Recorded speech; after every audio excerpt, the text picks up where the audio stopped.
Alright, so let's talk about Hell Night, which I got this Scream Factory Blu-ray without seeing the movie, and I'm getting kind of an addiction to these because all these Scream Factory movies I have bought that I have not seen, I am genuinely liking all these movies, so I'm gonna keep going on this trend of buying a lot of these Scream Factory movies, especially the slasher ones, because slasher is my favorite horror genre, or subgenre of horror. And I really wanted to talk about Hell Night because I literally just watched it, and and I really wanted to talk about it just because it's an interesting idea for a horror movie, and it came out in 1981, right when the slasher craze really started it came into fruition with Friday the 13th, and I really like that this movie had Linda Blair in it as another main character for a horror movie. I think that's a cool addition that this movie I think she's one of the reasons why I wanted to watch this movie so much because it's Linda Blair. Of course, I'm gonna watch it, but I wanted to see it just because I heard it was a slasher in a haunted house where it it's a cool idea using a haunted house in a slasher movie. Like I think that's a cool idea because these kids are part of this fraternity house and they've got to do a hazing where they have to go into Hell Night for the night or go into this place for the night, and they have to go in there and stay the night. And I like the idea of how they go in and there's a crazed, deformed murderer going around and killing all these kids. And it's really fun because this movie doesn't take itself too seriously. I don't know what it was trying to be in terms of just being a straight up horror or horror comedy, because there are moments where it's like, oh, that's really comedic, but then there's a lot of really serious moments too. And I thought that the serious moments in this movie were really good. There were some legit scares that I did not expect, honestly. One in particular at the very end, whenever Linda Blair's character is driving away and the guy jumps on her car. Like, that's a scene that I don't understand why people don't give more recognition. That jump scare, literally, like, I jumped because that was just so well timed and so well executed. And I thought that the movie itself, like, scenes like that make it really great. But the movie itself, like, I don't think is an amazing horror movie. Like, it's good. Like, I liked it a lot. I liked Linda Blair's performance. I liked all these characters. I thought they were fun and quirky.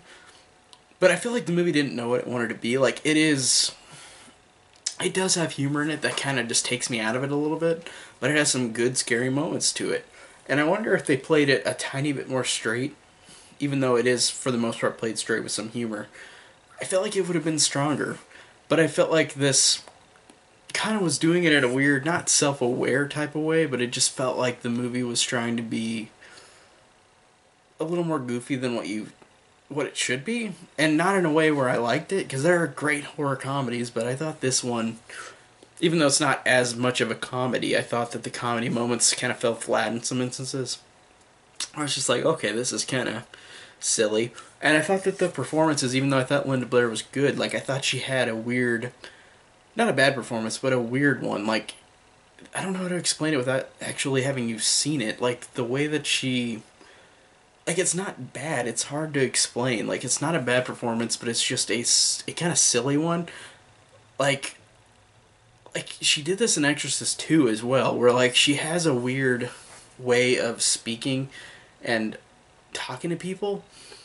And I don't know if it's just what they told her to do or she just wanted to be like that, but I do like her performance in this movie. I think it's good, but I just think it's weird. Like, she's got a very out there performance, and it's hard to explain without actually, like, yeah, I feel like you have to see it to understand. And like I said, it's not a bad performance at all. I just think she just played it kind of silly, and I don't. It's hard to explain. But I liked her in the movie. I thought she was fine, and I like the idea of this. Like I said, the idea of a haunted house with a slasher in it. That's cool because, like, they said, like, in the movie, like, this guy murdered his whole family, so it's just gonna be haunted.